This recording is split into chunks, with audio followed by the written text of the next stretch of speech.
Alright guys, तो finally अब हम क्लासरूम ऑफ द एलाइट के सीजन 3 को भी शुरू करने वाले हैं। और मैंने सोचा था कि यार one by one episode cover करने से अच्छा है कि हम इसको पार्ट्स में कवर करें, जैसे हमने सीजन 2 को किया था, है कि नहीं। और मैं कोशिश करूंगा ज़्यादातर डिटेल्स इस वीडियो के अंदर कवर करने की। कुछ भी ऐसा नहीं होगा कि स्किप होगा, तो उसकी टेंशन मत लेना, ठीक है ना। आज की इस वीडियो के अंदर हम 3 एपिसोड्स कवर करने वाले हैं, 3, 4 और 5। ओके, पहले तो एपिसोड मैं ऑलरेडी चैनल पर डाल चुका हूँ और उनको भी मैंने फर्स्ट पार्ट के रूप में डाल दिया है फिर से। ओके, तो वो भी आप जाके चेकआउट कर सकते हो। तो चलिए फिर ये वीडियो शुरू कर लेते हैं और बाकी बातें वीडियो के एंड में कर लेंगे।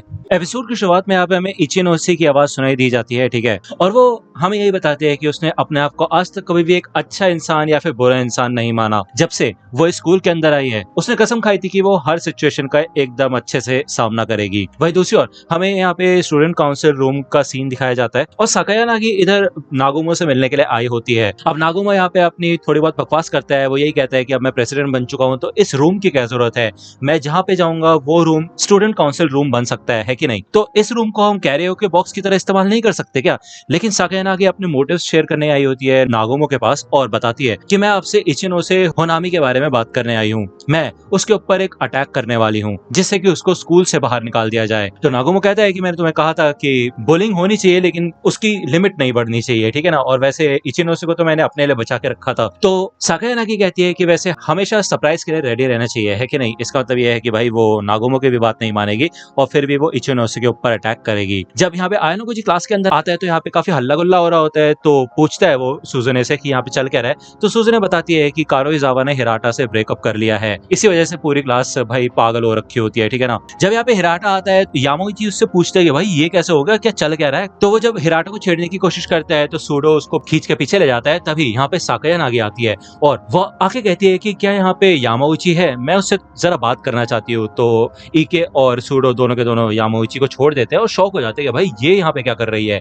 यामागुची काफी खुश होकर आगे जाता है और साकाया नागी उससे अकेले में मिलने के लिए बुलाती है, ठीक है। भले सुजुने उसको रोकने की कोशिश करती है और कहती है कि वो तुमसे बात क्यों करना चाहेगी। तो ये सुन के यामागुची थोड़ा परेशान हो जाता है, भाई उसको एम्बैरेस फील होता है। लेकिन साथ के साथ वो ये कहता है कि चिंता मत करो, मैं कोई भी सेंसिटिव इन्फॉर्मेशन उसे नहीं दूंगा। जिसके बाद हमें इनके स्टडी ग्रुप का सीन दिखाया जाता है। यहाँ पे भी ये लोग गॉसिपिंग करते हैं हिराटा और कारोइजावा के बारे में। तभी यहाँ पे आयानोगुची को किसी का टेक्स्ट आता है। ये और कोई नहीं बल्कि मी-चान होती है जिसने कि आयानोगुची को मिलने के लिए बुलाया होता है। वो यहाँ पे हिराटा के बारे में इन्फॉर्मेशन जानना चाहती है कि क्या वो मी-चान को पसंद कर सकता है क्या। बेसिकली मी-चान हिराटा को चाहती है और वो उसे प्रपोज करने के बारे में सोचती है। तो आयानोगुची उसे ये कहता है कि देखो अभी अभी उसका ब्रेकअप हुआ है और अभी वो अपने आप को गिल्टी भी महसूस कर रहा होगा कि वो कारोइजावा को खुश नहीं रख पाया।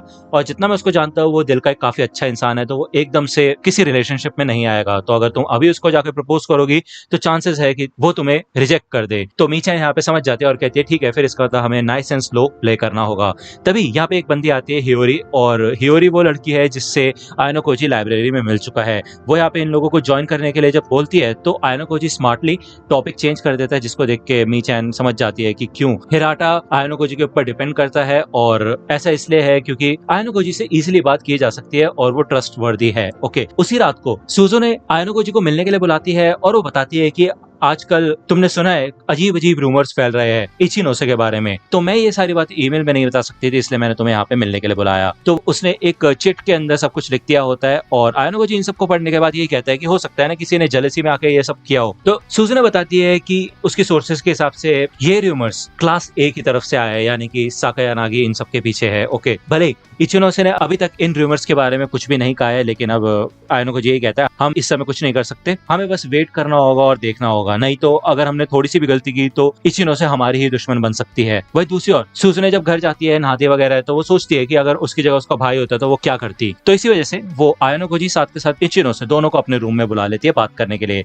वो डायरेक्टली इचिनोसे से पूछती है कि तुम्हें क्या लगता है कि ये रूमर्स कौन फैला रहा है। तो इचिनोसे कहती है कि मेरे ख्याल से साकाया नागी है, क्योंकि रिसेंटली उसने मेरे खिलाफ वॉर डिक्लेयर कर दी है। मेरे हिसाब से सबसे बेस्ट तरीका है साकाया नागी से लड़ने का शांत रह के, और इससे क्लास बी और क्लास सी दोनों को ही कोई ना नुकसान नहीं होगा। सुजुने कहती है तुम काफी स्ट्रॉन्ग इंसान हो और इसके अलावा तुम अपने साथ साथ बाकी लोगों के बारे में भी सोचते हो, ये काफी कमाल की बात है, ऐसा आमतौर पे देखा नहीं जाता। तो चलो फिर हम दोनों साथ मिलके, लेकिन इतने में इचिनो से सुजुने को रोक देती है और वो कहती है तुम इस चीज में इन्वॉल्व मत हो, मैं नहीं चाहती कि तुम लोग साकायानागी की बुरी नजरों में आ जाओ और तुम्हारे साथ भी कुछ बुरा हो। ओके, जिसके बाद इचिनो से ऐसे चली जाती है और आयनोकोजी कहता है कि मैंने तो पहले ही कहा था इस मैटर से दूर रहना होगा हमें। तो सुजुने कहती है यार लेकिन एक बार वो इचिनोसे को हरा देगी तो उसके बाद तो हमारे पीछे आएगी ना। तो आयनोकोजी का जो बेसिकली प्लान होता है वो यही होता है कि जो साकायानागी है इचिनोसे को पहले निपटा दे, जिसके बाद क्लास सी का ही कंपटीशन खत्म हो जाएगा और इन्हें सिर्फ डायरेक्टली साकायानागी से निपटना होगा।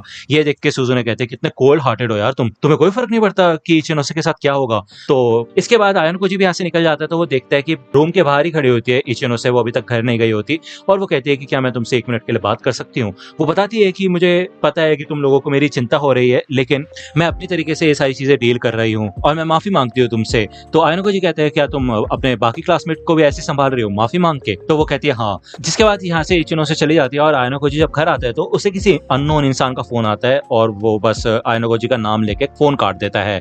अगले दिन जब आयनोकोजी स्कूल आता है तो इधर कात्सुरागी खड़ा हुआ होता है और वो आयनोकोजी को बताता है कि सबके लॉकर्स में एक चिट मिली है, ये लो पढ़ो, और इस चिट में लिखा होता है कि इचिनोसे एक क्रिमिनल है। कात्सुरागी को थोड़ा बहुत आइडिया होता है इन सब के पीछे कौन है और उसे ये भी पता होता है कि अगर स्कूल को पता चल गया इसके बारे में तो कल्प्रिट की वाट भी लग सकती है। ठीक है, भले ही इचिनोसे को उसकी फ्रेंड्स कहती है कि हमें ये बात टीचर्स को बतानी चाहिए, लेकिन इचिनोसे कहती है अरे चिंता वाली कोई बात नहीं है, तो छोटी मोटी बात है। बट उसकी फ्रेंड्स कहती है कि अगर तुम कुछ नहीं करोगी तो ये रूमर्स और बढ़ने वाले हैं। आयनोकोजी जब इधर अपने रूम में जा रहा होता है तो एक क्लास ए की लड़की मासूमी आती है, आके उसको अप्रोच करती है उससे बात करने के लिए और उसके रूम में भी आ जाती है। ओके, यहाँ पे वो आयनोकोजी से उसके ओपिनियन के बारे में पूछती है कि जो रूमर्स फैल रहे हैं कि इचिनोसे क्रिमिनल है तुम्हारा, उसके बारे में क्या सोचना है। तो आयनोकोजी कहता है मेरे को कोई फर्क नहीं पड़ता। तो मासूमी कहती है कि तुमने कुछ तो सोचा होगा ना उसके बारे में। तो आयनोकोजी कहता है ना, और वैसे भी एक क्रिमिनल होने का मतलब जरूरी ये नहीं है कि एक इंसान बुरा ही हो। तो बेसिकली मासूमी इधर एक इन्फॉर्मेशन देने के लिए आई होती है। वो बताती है कि साकायानागी को इचिनोसे के बारे में एक सीक्रेट पता है और अगर साकायानागी को पता चल गया कि इस समय मासूमी इधर है तो वो उसको छोड़ेगी नहीं, ठीक है ना, वो काफी ज्यादा गुस्सा हो जाएगी। लेकिन आयनोकोजी को मासूमी की किसी बात पे घंटा भरोसा नहीं हो रहा होता है, ठीक है ना।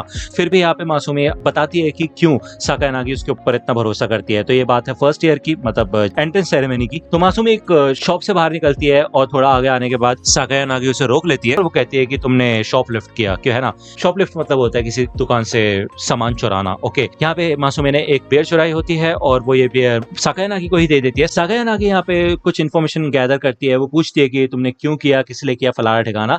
लेकिन मासूमी को यहाँ पे घंटा फर्क नहीं पड़ता। वो ये कहती है कि अगर तुम्हें मेरी कंप्लेंट करनी है तो कर दो। यहाँ तक कि वो खुद भी फोन मिलाने वाली होती है अथॉरिटीज को, लेकिन साकायानागी उसको रोक देती है और वो कहती है कि ऐसा लगता है कि तुम मेरी पहली दोस्त बन सकती हो। तो पहले मासूमी शॉपलिफ्ट किया करती थी लेकिन अब नहीं करती, क्योंकि साकायानागी उससे इतना काम कराती है कि उसके पास और किसी चीज के लिए टाइम ही नहीं होता। वो बताती है कि इचिनोसे का भी सीक्रेट कुछ ऐसा ही है। फिर चाहे इचिनोसे की कितनी भी रिस्पेक्ट हो, कितनी भी रेपुटेशन हो, वो सारी मिटा सकती है साकायानागी। तो तुम्हें साकायानागी को रोकना होगा। तो आयनोकोजी कहता है तो मेरे पास क्यों आई तुम? तो मासूमी बताती है क्योंकि मैं तुम्हारे ऊपर ही भरोसा कर सकती हूँ और कोई है नहीं जिससे मैं बात कर सकूं, और वैसे भी साकायानागी तुमको ही लेके ज्यादा टेंशन में है। जिसके बाद आयनोकोजी ये कहता है मैं तुम्हारे ऊपर बिल्कुल भी भरोसा नहीं कर सकता, क्योंकि साकायानागी तुम्हारा इस्तेमाल करके मेरे को लड़ाई में लेके आना चाहती है, जो कि मैं अवॉइड करना चाहता हूँ, ठीक है। जिसके बाद मासूमी कहती है ठीक है फिर मैं प्रूव करके दिखाती हूँ। तो ये लोग बाहर जाते हैं और मासूमी यहाँ पे फिर से एक और बियर का कैन चुरा के लेके आती है और आयनोकोजी को दिखाती है, ठीक है। आयनोकोजी इस कैन को अच्छे से देख लेता है। जिसके बाद मासूमी इधर से चले जाती है और उसके जाने के बाद यहाँ पे आयनोकोजी को मानवो का फोन आता है और वो बताता है कि आयनोकोजी मैं तुम्हें बताना चाहता हूँ कि कीकियो कुशिडा ने नागुमो मियाबी से कांटेक्ट किया है। तो यार इन सब के चलते हम कुशिडा को तो भूल नहीं सकते, ठीक है ना। वो भी बैकग्राउंड में कुछ ना कुछ करती रहती है। जिसके अगली सुबह यहाँ पे उसे के कारिजावा का मिस कॉल आया हुआ होता है। तो यहाँ पे आयनोकोजी उससे पूछता है कि तुमने कॉल क्यों किया था। तो आज होता है वैलेंटाइंस डे और कारिजावा ने चॉकलेट भी खरीदी होती है आयनोकोजी के लिए, और वो ये कहती है कि इसको सच में नहीं पता कि आज क्या है। वो बोलती है कि देखो मैंने ऐसे फोन कर दिया था, बस गलती से लग गया था, ठीक है ना, उसमें कुछ स्पेशल बात नहीं है। यहाँ पे इन दोनों की मीटिंग सेट होती है क्योंकि ऑब्वियसली यार कारिजावा आयनोकोजी की राइट हैंड है। जब यहाँ पे आयनोकोजी क्लास में आता है तो ये सब के सब लड़के बात कर रहे होते हैं कि इनको कोई चॉकलेट नहीं मिली है किसी लड़की की तरफ से, और आयनोकोजी से भी पूछते हैं कि क्या तुम्हें कोई वैलेंटाइन चॉकलेट मिली है। तो ईके कहता है कि वो पूछना चाहता है कि सुजुने ने तुम्हें कोई चॉकलेट दी है या नहीं। तो आयनोकोजी कहता है नहीं नहीं दी है। तो बेसिकली सूडो को यहाँ पे सुजुने से इंतजार होता है कि वो उसे चॉकलेट देगी या नहीं। ओके, ये लोग यही बात करते हैं कि कैसे अभी जस्ट शुरुआत हुई है दिन की और लड़कियां शर्मा रही होंगी अभी चॉकलेट देने के लिए, ओके ना। तो हो सकता है अभी दिन में और चांस हो हमारे पास। लेकिन वही दूसरी ओर हमें दिखाया जाता है कि हिराटा का जस्ट अभी ब्रेकअप हुआ है, उसके बावजूद उसको इतनी सारी चॉकलेट्स मिल चुकी होती है, जिसको देख के भाई इनका ये जो मिथ होता है वो टूट जाता है कि भाई लड़कियां कोई शर्मा वर्मा नहीं रही है, लड़कियां अपना काम कर चुकी हैं। आयनको जी सुजुने से पूछते हैं कि कुशिरा के साथ कांटेक्ट बनाना कैसे चल रहा है, तो सुजुने बताती है कि उसमें प्रोग्रेस हो रही है धीरे धीरे करके, ठीक है। जब आयनको जी घर जा रहा होता है तो हाशिमोटो उसका पीछा कर रहा होता है और हमें एक सीन दिखाया जाता है जहाँ पे नागुमो और मानोबू होते हैं, और नागुमो देखता है कि इधर रोएन वगैरह होते हैं जो कि अपना फर्स्ट ईयर की मीटिंग वगैरह कर रहे होते हैं, ठीक है ना। नागुमो मानोबू से कहता है कि मैं चाहता हूँ तुम कल का एग्जाम ना लिखो, और भले ही मानोबू कहता है कि तुम एक फर्स्ट ईयर के सामने ये सारी बातें करना चाहते हो, तो फर्स्ट ईयर और कोई नहीं बल्कि हाशिमोटो होता है इधर पीछे, ठीक है ना। मानोबू कहता है कि तुम जानते हो कि मैं ऐसा नहीं कर सकता, तो नागुमो कहता है कि वैसे तुम भी नहीं पता लगा पाया ना कि मेरे दिमाग में क्या चल रहा है, तुम्हारा पर्सनल फेवरेट बंदा भी नहीं पता लगा पाया, वही जो फर्स्ट ईयर में है कि नहीं, कियोटाका आयानोकोजी। तो बेसिकली यार नागुमो को पता होता है कि मानोबू आयानोकोजी का इस्तेमाल कर रहा है, जिस वजह से यहाँ पे आयानोकोजी का पीछा हाशिमोटो कर रहा होता है, ठीक है। हाशिमोटो ये सोचता है कि आयानोकोजी कैसे हो सकता है रोएन के डाउनफॉल के पीछे, क्योंकि ये बंदा कितना प्लेन दिखता है। यहाँ पे जब वो उसका पीछा करता है तो उसे दिखाई देता है कि कायरोजावा और आयानोकोजी दोनों मिलते हैं और ये दोनों आपस में बात कर रहे होते हैं, ठीक है ना। इधर आयानोकोजी वो नंबर दिखाता है जिस नंबर से उसको एक अननोन कॉल आया था, तो कायरोजावा को ये नंबर नहीं पता होता, वो कहती है मेरे को नहीं पता, मेरे कॉन्टेक्ट्स में नहीं है ये नंबर, ओके। ये जब थोड़ी इधर उधर की बातें कर लेते हैं उसके बाद यहाँ पे कायरोजावा फाइनली वैलेंटाइन चॉकलेट देती है आयानोकोजी को, और उसको अपनी पहली चॉकलेट मिल चुकी होती है, ठीक है ना। वो पूछती है कि रिकॉर्ड के लिए तुम्हें अभी तक किस किसने चॉकलेट दी है, तो आयानोकोजी कहता है किसी ने नहीं। तो कायरोजावा को यहाँ पे काफी अच्छा फील हो रहा होता है, और हाशिमोटो जब ये सब देख रहा होता है तो उसे समझ आ जाता है कि भाई ये रोमांटिक सीन चल रहा है इनका, ठीक है। लेकिन उसको ये भी अपडेट होता है कि हिराटा का जस्ट अभी कायरोजावा से ब्रेकअप हुआ है, तो वो यहाँ पे डायरेक्टली कन्फ्रंट कर देते हैं इनको आके। कायरोजावा पूछती है कि ये कौन है, तो आयानोकोजी बताता है कि ये हाशिमोटो है और ट्रेनिंग कैंप पे ये मेरे ही ग्रुप के अंदर था। हाशिमोटो कहता है कि अच्छा तो तुम आयानोकोजी को इतना पसंद करती थी कि तुमने हिराटा को डंप कर दिया, हाँ। तो कायरोजावा कहती है नहीं ऐसा नहीं है, मैं पहले हिराटा के लिए लेके आई थी ये चॉकलेट, लेकिन फिर मैंने एक रैंडम बंदा चूज किया और वो था आयानोकोजी, मैंने उसको दी थी ये चॉकलेट, तो हमारे बीच में ऐसा कुछ नहीं है, ठीक है। हाशिमोटो कहते हैं इतना रैंडम तो नहीं लग रहा क्योंकि बहुत क्लोज लगते हो तुम वैसे, तो मेरे को तुम्हारे ऊपर भरोसा नहीं होता बिल्कुल भी। तो आयानोकोजी कहता है देखो यार इसको सच बता दो, ठीक है ना, अगर अभी तुम बातें छुपाओगे तो आगे चल के दिक्कत हो सकती है। तो कायरोजावा कहती है अच्छा ठीक है यार, आयानोकोजी बस इसको डिलीवर कर रहा है मेरे लिए, उस इंसान के लिए जिसको मैं सच में पसंद करती हूँ। तो हाशिमोटो कहता है अच्छा ठीक है फिर बताओ वो कौन है। फिर यहाँ पे वो आगे बढ़ता है और कायरोजावा से कहता है कि देखो मैं तुम्हें काफी टाइम से पसंद करता हूँ, तो क्यों ना तुम मुझे डेट करो। उसके इस बिहेवियर को देख के कायरोजावा बहुत ज्यादा परेशान हो जाती है। आयानोकोजी यहाँ से जाने के लिए कहता है तो हाशिमोटो शॉक हो जाता है खुद ही, और कायरोजावा कहती है ठीक है फिर मैं भी यहाँ से जाती हूँ, ओके। कायरोजावा के यहाँ से जाने के बाद आयानोकोजी से माफी मांगता है हाशिमोटो, और साथ के साथ उसको कॉन्टैक्ट इन्फॉर्मेशन भी लेता है, उसे उससे कुछ बात करनी होती है। जब वो यहाँ पे घर पे पहुंचता है तो वो देखता है कि यार उसको एक नहीं बल्कि और भी सारी चॉकलेट्स मिली होती है, जो कि कुशिरा ने भी दी होती है और आयरी ने भी। यहाँ पे तकरीबन 7 बज चुके होते हैं और 7 बजे वो थोड़ा बहुत खाना लेके जाता है इचिनोसे के पास, जिसको कोल्ड हो रखा होता है। यहाँ पे आयानोकोजी उससे मिलने के लिए अंदर आ जाता है, ये थोड़ी बहुत बातचीत करते हैं और वो उसको खाना वाना जो लाया होता है उसको खिला देता है, ठीक है। ऐसे रूमर्स फैल रहे हैं कि भाई इचिनोसे तो डिप्रेस हो गई है इसलिए वो स्कूल नहीं आ रही, लेकिन असलियत में ऐसा नहीं होता, वो बिल्कुल ठीक होती है, बस उसकी तबीयत खराब है इसलिए नहीं आ रही, ओके।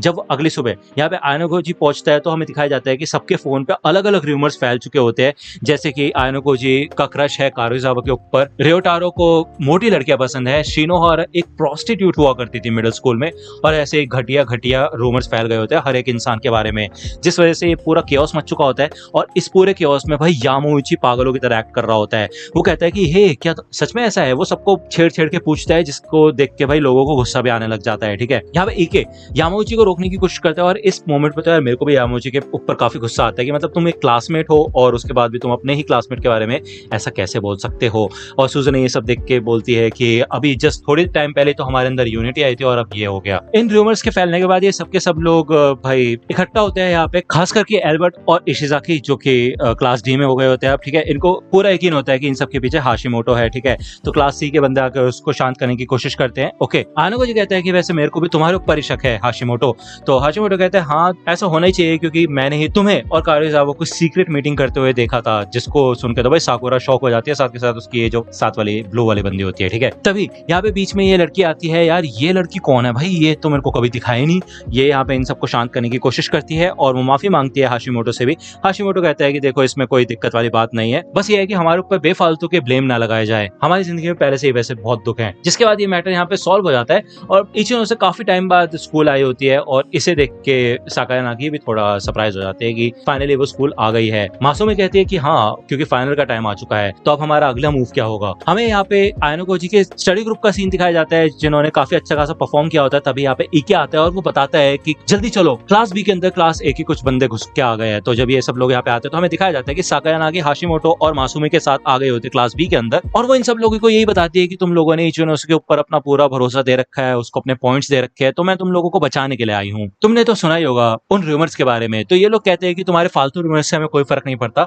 तो साकायानागी कहती है कि मेरे पास इस चीज का प्रॉपर प्रूफ है कि जो भी रूमर्स फैल रहे हैं वो बिल्कुल सच है। तो यार इसको देख के तो यहाँ पे थोड़ी दिक्कतें खड़ी हो जाती है और लोग भी शॉक हो जाते हैं। जिसके बाद इचिनोसे आगे बढ़ती है और वो समझ चुकी होती है कि यार उसको अब स्टेप अप करना होगा। वो यहाँ पे आगे आके खड़ी होती है और वो कहती है कि मैं तुम सभी से माफी मांगना चाहती हूँ, लेकिन प्लीज एक बार मेरी बात सुन लो। मैं तुम्हें कुछ बताना चाहती हूँ कि साकायानागी बिल्कुल ठीक कह रही है। मैंने एक क्राइम किया है, एक ऐसा क्राइम जिसकी माफी मेरे को कभी नहीं मिल सकती। तो यहाँ पे हमें इचिनोसे के बचपन का सीन दिखाया जाता है, मतलब तकरीबन 4 साल पहले का, ज्यादा छोटा नहीं। ओके, हमें बताया जाता है कि वो अपनी मॉम के साथ ही रहती थी और उसकी एक छोटी बहन भी थी। बचपन से वो एक साथ ही थे और इनकी कोई लग्जरियस लाइफ नहीं थी, लेकिन खुश थे अपनी लाइफ के अंदर। उसकी मॉम काफी काम किया करती थी और इचिनोसे भी ट्राई करती थी कि उसको एक स्कॉलरशिप मिले जिससे कि उसकी मॉम की हेल्प हो। लेकिन एक दिन इचिनोसे की मॉम की तबीयत काफी ज्यादा खराब हो गई और वो हॉस्पिटलाइज हो गई। ऐसा इसलिए हुआ क्योंकि वो ज्यादा शिफ्ट में काम कर रही थी, क्योंकि उनको इचिनोसे की छोटी सिस्टर के लिए एक बर्थडे प्रेजेंट लेना था। इचिनोसे बताती है कि उसकी छोटी बहन को एक आइडल गर्ल काफी ज्यादा पसंद थी और उसकी जो हेयर क्लिप है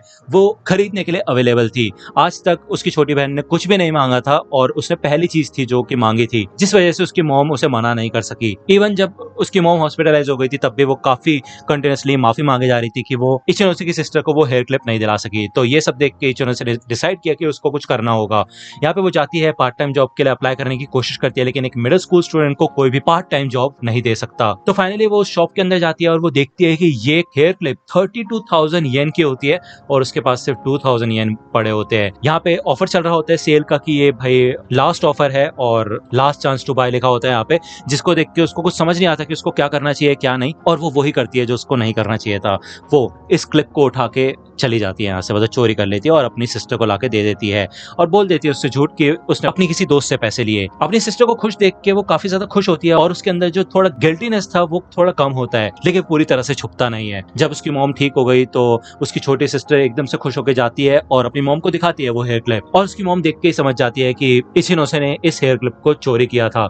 यहाँ पे भाई इचिनोसे को एक थप्पड़ पड़ता है बहुत बुरा। ओके, उसी समय उसकी मॉम उस स्टोर में जाती है इचिनोसे को लेके और माफी मंगवाती है, साथ के साथ स्टोर में थोड़े पैसे देती है और रिटर्न करती है वो हेयर क्लिप। जब वो घर पे आती है तो उसकी मॉम और उसकी छोटी सिस्टर दोनों बहुत बुरी तरह से रोना शुरू कर देती है। इचिनोसे कहती है कि उसने आज तक अपनी मॉम को इतनी बुरी तरह से रोते हुए कभी नहीं देखा। जिसके बाद यहाँ पे 6 महीने के लिए वो अपने आप को अपने रूम में बंद कर लेती है, एकदम डिप्रेस हो जाती है बेचारी। ठीक है, एक दिन उसकी मॉम एक नोट देती है उसको कि तुम्हें अपने स्कूल को गिव अप नहीं करना चाहिए, जिसके बाद यहाँ पे उसको समझ आता है कि यार उसने गलती की है और अब उसे आगे बढ़ना होगा। ठीक है ना। तो जब वो स्कूल में आई थी तो उसने डिसाइड किया था कि वो अपनी सारी गलतियों को ठीक करेगी और अपनी मॉम और सिस्टर का ट्रस्ट फिर से जीतेगी। ये सारी स्टोरी बताते हुए यार क्या बोलूं मैं, क्या बोलूं तुम लोगों को यार, मेरे आंखों में आंसू आ गए और इचिनोसे की आंखों में आंसू आ जाते हैं। और ये देख के काफी अच्छा लगता है कि जो इचिनोसे के क्लासमेट्स होते हैं वो काफी ज्यादा अंडरस्टैंडिंग होते हैं। वो कहते हैं कि तुमने अपना सीक्रेट हमारे साथ शेयर किया, इसका मतलब ये है कि तुम हमारे ऊपर काफी ज्यादा ट्रस्ट करती हो। और ये काफी मस्त सीन था यार, मतलब काफी अच्छा लगा यार, एकदम इमोशनल। साकायानागी भले इनका थोड़ा मजाक उड़ाती है, वो कहती है शॉपलिफ्टिंग तो शॉपलिफ्टिंग ही होती है और एक क्रिमिनल हमेशा क्रिमिनल ही होता है। ठीक है ना। और मुझे तो तुम लोगों के ऊपर हंसी आ रही है सब कुछ देख के। तो ये सब सुन के इचिनोसे यही कहती है कि मैं जानती हूँ कि मैंने गलती की है और ऐसा लगता है कि मेरे को कोई हक नहीं है तुमसे कोई भी फेवर मांगने का, लेकिन मैं सच में चाहती हूँ कि मैं तुम लोगों के साथ ही ग्रेजुएट हूँ और तुम्हारे साथ ही चलूं। तो क्या तुम इतनी इजाजत मेरे को दे सकते हो कि मैं तुम्हारे साथ ही रहूं? तो ये लोग कहते हैं और क्या यार, ये तो कोई पूछने वाली बात ही नहीं है। जिसके बाद यहाँ पे साकायानागी देख चुकी होती है कि क्लास बी की यूनिटी कितनी ज्यादा खतरनाक है भाई, और क्या बॉन्ड है इन सबके बीच का। तभी यहाँ पे नागुमो आ जाता है कुछ टीचर्स के साथ और साकायानागी कहती है क्या इचिनोसे ने कोई कंप्लेंट कर दी क्या? तो नागुमो कहता है नहीं, इचिनोसे से ऊपर बढ़ चुकी है सारी बातें, रूमर्स टीचर्स तक पहुंच चुके हैं। तो टीचर्स कहते हैं कि देखो जो भी ये सारे रूमर्स फैला रहा है, अगर वो पकड़ा गया तो स्कूल को उसमें पूरी तरह से इन्वॉल्व होना होगा, तो अब जो भी है उसको अभी रुक जाना होगा। ठीक है। तो यहाँ पे साकायानागी समझ जाती है कि उसका बिजनेस यहाँ पे खत्म हो चुका है और वो अब ये हरकत बंद कर देगी। ठीक है। साकायानागी इधर आयनोगुची से मिलती है और वो कहती है कि क्या बात है यार, तुमने तो कमाल करके दिखा दिया, बस मुझे एक बात बता दो, क्या इचिनोसे ने तुम्हें अपने पास्ट के बारे में पहले बताया था? तो आयनोगुची बताता है कि मैं कल उससे मिलने के लिए गया था, तो वो थोड़ा खाना वाना लेके गया था इचिनोसे के लिए, और इचिनोसे कहती है कि मैं तुमसे एक अजीब सा क्वेश्चन पूछना चाहती हूँ। तुम यहाँ पे आते तो हो लेकिन तुम मुझसे कुछ बोलते नहीं हो, तो फिर तुम यहाँ पे आते क्यों, मैं समझ नहीं पा रही। तो आयनोकोजी बोलते हैं कि मैं तुम्हारे कन्फेशन का वेट कर रहा हूँ, मैं उस क्राइम के बारे में जानना चाहता हूँ जिसका तुम्हें इतना ज्यादा पछतावा है। तो ये सुन के तो भाई इचिनोसे को गुस्सा आता है, वो एक खाना भी फेंक देती है और वो कहती है कि चुप हो जाओ, तुम चले क्यों नहीं जाते यहाँ से, कब तक मैं रखूंगी इसको दिमाग में। भाई वो सब कुछ कन्फेशन कर देती है अपना, वो बता देती है कि वो इतने टाइम से इस चीज को झेलने की कोशिश कर रही है लेकिन वो नहीं झेल पाती, वो इस चीज से आगे नहीं बढ़ पा रही। वो सोच रही थी कि वो अपनी जिंदगी को बेटर करने की कोशिश करेगी लेकिन वो चीज फिर से अब उसके सामने आ गई है। तो बताओ वो उसको कैसे डील करेगी, आयनोकोजी बताओ मुझे। तो यार ऐसा करने से यहाँ पे इतनी जो फीलिंग्स इचिनोसे ने अपने दिल में छुपा रखी थी वो एकदम से बाहर निकलती है, उसका सारा गुस्सा, इमोशंस, पेन सब कुछ बाहर निकलते हैं। एक तरीके से उसका दिल टूट जाता है और उसके पीछे आयनोकोजी का हाथ होता है। यहाँ पे बहुत बुरी तरह से रोती है इचिनोसे, ठीक है ना। आयनोकोजी बताता है कि जो उसका टूटा हुआ दिल था वो और भी स्ट्रॉन्ग तरीके से हील हो गया, जिस वजह से आज जो तुमने ये हरकत की वो आसानी से इस चीज को टैकल कर पाई। तो ये हुआ था और तुमने मासूमी का इस्तेमाल किया मुझे इन सब में घसीटने के लिए, है ना। तो साकायानागी कहती तुम ऐसा कैसे कह सकते हो। तो आयनोकोजी बताता है कि जो बियर का कैन उसने मुझे दिखाया था वो उसने तब चुराया था जब वो स्कूल ईयर में आई थी, जस्ट वो पहले का था, क्योंकि मैंने उसकी डेट चेक की थी और फिर मैं स्टोर के अंदर किया, उसकी बाय डेट चेक की तो मैंने नोटिस किया कि वो 1 साल तक ही बेस्ट रहते हैं। तो डेट्स वगैरह कंपेयर करके वो समझ जाता है कि आयनोकोजी को दिखाने के लिए उसने कोई चोरी वगैरह नहीं की थी, जो पहले वाला कैन था वही उसने लाके दिखा दिया होता है, ठीक है ना। साकायानागी ने ही वो कैन उसे दिया था। तो साकायानागी कहती है हाँ बिल्कुल सही कहा तुमने, तो क्यों ना हम एक कॉम्पिटिशन करें। तो आयनोकोजी कहता है कि मुझे नहीं लगता इससे मेरा कोई फायदा होगा। तो साकायानागी कहती है ठीक है फिर मैं अपना एक्सपल्शन दांव पे लगाती हूँ, अगर तुम जीत गए तो मैं एक्सपेल हो जाऊंगी स्कूल से, ठीक है ना। लेकिन अगर मैं जीती तो मैं सबको बता दूंगी कि क्लास सी के पीछे के मास्टरमाइंड तुम ही हो और कोई नहीं। तो फाइनली अब मेरी स्कूल लाइफ एक्साइटिंग होने वाली है। जिसके बाद यहाँ पे वो कुशिडा से मिलता है और वो थैंक यू कहता है उन चॉकलेट्स के लिए कुशिडा को, ठीक है ना। वो बताता है कि वैलेंटाइंस डे से एक दिन पहले कुशिडा ने जो इन्फॉर्मेशन दी थी वो एकदम कमाल की थी। तो यहाँ पे हमें एक सीन दिखाया जाता है जहाँ पे आयनोकोजी वाइस प्रेसिडेंट किरियामा से आके मिलता है, ठीक है। अब ये वही बंदा है जो कि मानवू के साथ रहता है, मतलब याद होगा आपको ये तीनों मिले थे, ठीक है ना। आयनोकोजी ने कहा था कि एक इन्फॉर्मेशन को मैसेज बोर्ड पे पोस्ट करने के लिए जिससे कि इचिनोसे को बचाया जा सके, लेकिन किरियामा इस चीज के लिए साफ मना कर देता है। वो कहता है अगर किसी को पता चल गया ये फेक इन्फॉर्मेशन है तो मेरी वाट लग जाएगी, ठीक है ना, और मुझे पनिशमेंट मिलेगी। तो आयनोकोजी यहाँ पे उसको धमकाता है और वो कहता है कि अगर तुमने ये करने से मना किया तो मैं फिर पुराने प्रेसिडेंट यानी कि मानवू को बता दूंगा कि तुम नागुमो के साथ मिल गए हो। इसके अलावा अब आप सोच रहे होंगे कि कुशिडा ने आयनोकोजी को इन्फॉर्मेशन क्यों दी। तो आयनोकोजी यहाँ पे हर महीने जो भी उसको पॉइंट्स मिलते हैं उसके हाफ पॉइंट्स वो कुशिडा को देता है। कुशिडा ये कहती है कि जब तक तुम मेरे को पॉइंट्स देते रहोगे तब तक मैं पुरानी बातें भूल जाऊंगी। तुम कितने स्मार्ट हो आयनोकोजी, काश होरिकिता के अंदर तुम्हारा आधा भी दिमाग होता ना तो काम चल जाता। आयनोकोजी मन में कहता है कि इस पूरे इंसिडेंट से सिर्फ मैं एक ही चीज कंफर्म करना चाहता था कि कीक्यो कुशिडा के पास जो इन्फॉर्मेशन है उसकी क्वालिटी कैसी है और कितनी भरमार में है वो इन्फॉर्मेशन, जिससे कि मैं फाइनली उसको एक्सपेल कर पाऊं। ये एपिसोड यहाँ पे खत्म होता है और एंड क्रेडिट्स में हमें एक सीन दिखाया जाता है, स्नोफॉल हो रही होती है, इचिनोसे आती है यहाँ पे और आयनोकोजी को गुड मॉर्निंग कहती है। तो आयनोकोजी यहाँ पे इचिनोसे की तारीफ करता है और वो कहता है कि कल तुमने कमाल करके दिखा दिया, अपने पुराने डीमंस से लड़ना काफी मुश्किल बात है, ठीक है ना। आयनोकोजी कहता है अगर तुम्हें आगे चल के भी कोई दिक्कत हो या फिर कोई परेशानी हो तो तुम मुझसे आके शेयर कर सकती हो, चिंता वाली कोई बात नहीं है। तो ये सुन के इचिनोसे थोड़ा शॉक होती है और वो कहती है कि तुम मेरे लिए ऐसा क्यों करना चाहते हो। तो वो यहाँ पे अपने बैग से कुछ निकालती है, ये एक वैलेंटाइन डे की चॉकलेट होती है, वो लेट हो चुकी होती है लेकिन फिर भी वो यहाँ पे लाके देती है आयनोकोजी को, ठीक है ना। और आयनोकोजी ये चॉकलेट भी ले लेता है, ठीक है। तो यार ये 3 एपिसोड यहाँ पे कवर हो गए और मुझे उम्मीद है कि आपको ये वीडियो पसंद आई होगी और ये डिसीजन पसंद आया होगा पार्ट्स के अंदर ये वीडियोस कवर करने का। आप मुझे बताना यार आपको कैसा लगा। मैं ज्यादा से ज्यादा डिटेल में बनाने की कोशिश करूंगा लेकिन पार्ट्स में कवर करेंगे, ठीक है। 2-3 पार्ट और आएंगे शायद और ये सीजन खत्म हो जाएगा, जिसके बाद हम नई एनिमेस पे ध्यान देंगे। जैसे कि आप जानते हैं कि मैं अपने चैनल पे विंड ब्रेकर, मिस्टीरियस डिसअपीयरेंसेस और काइजू नंबर 8 जैसी एनिमे कवर कर रहा हूँ। साथ ही साथ मैं अपने सेकंड चैनल एनएक्सप्लेन पे ब्लीच की एक्सप्लेनेशन कंटिन्यू करने वाला हूँ, तो वहां पे भी आप जाके चेकआउट कर सकते हो। लिंक आपको डिस्क्रिप्शन में मिल जाएगी या फिर कमेंट सेक्शन में डाल देगा कोई, ठीक है। तो मिलता हूँ आपसे अगली वीडियो में, तब तक के लिए गुड बाय।